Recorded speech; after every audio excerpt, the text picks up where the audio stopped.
Hey everybody, Steph here. This week we are going to talk about the parameters of compression.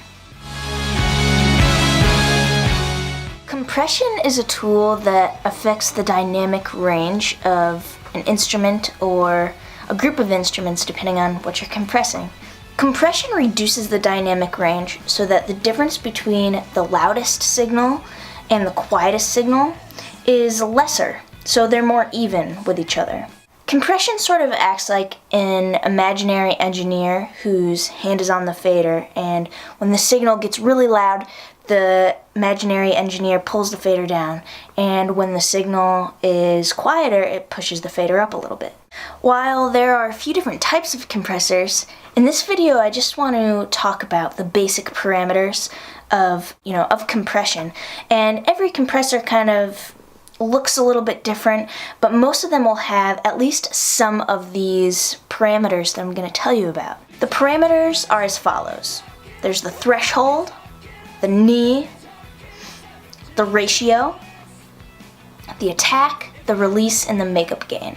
Before I get started talking about different parameters, I first just want to describe the concept of gain reduction.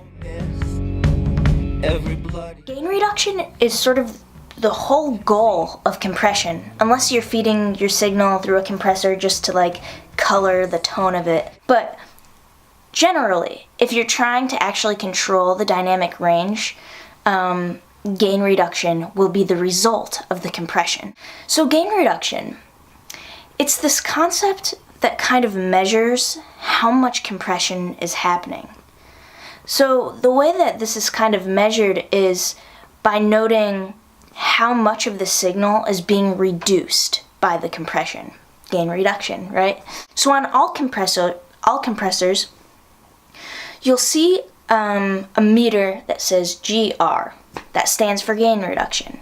This helps to show how many dB the signal is actually being reduced, and thus how much compression is happening.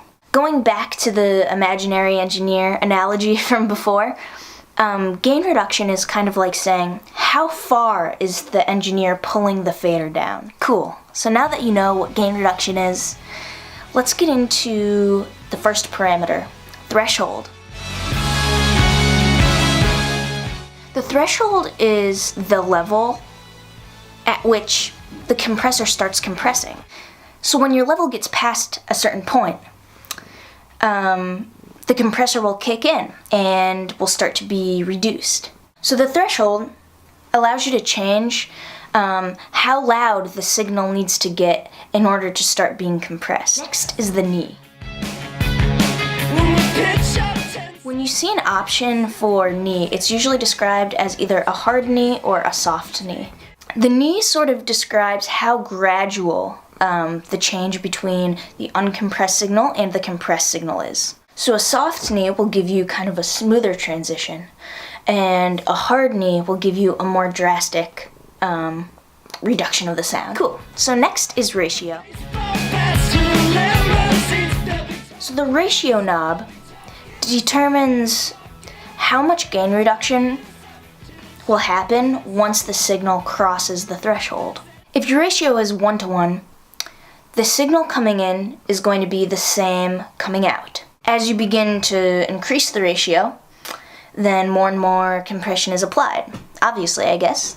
So for example, if your ratio is 4:1, that means that the signal coming in has to be 4 dB above the threshold in order to increase by 1 dB. On the output, that is. Bye, Bobo. Limiters, another very popular tool that controls dynamic range, is actually has a ratio that's infinity to 1. Basically meaning once you hit the threshold, it will never let you increase 1 dB. So once you hit the threshold, nothing gets louder than that. Alright, so let's move on to attack and release time. The attack time refers to the amount of time that it takes for a signal to start being compressed once it crosses the threshold.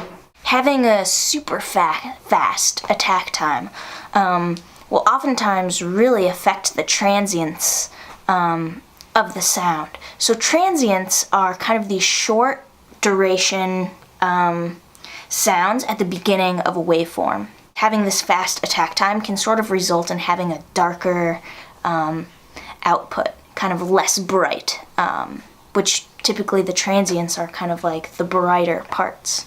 Having a slower attack time won't affect those transients as much, and they'll result in kind of a brighter sound.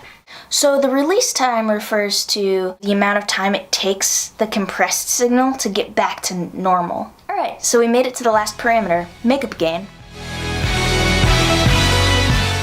So because the whole goal of compression is to reduce the gain of certain signals compared to other ones, to get the kind of level back to like an optimal level to work with it, there's this thing called makeup gain. The makeup gain knob is kind of there to level match. One method that many engineers use is to bypass the compressor and listen to how loud the signal sounds, and then unbypass the compressor and use the makeup gain to try and match the level from before. That wraps up the basic parameters of compression. So if you have any questions on any of these, feel free to leave me a message, and I'll see y'all next week or the week after. Peace. Take a baseball pass. Yo, dude. Yeah, how's it going, man? Good. Just making videos. Making videos. Bobo's sitting in my lap also, and like his tail sometimes like gets into the frame, and it's really funny. He wants to be famous on the internet. Every bloody passive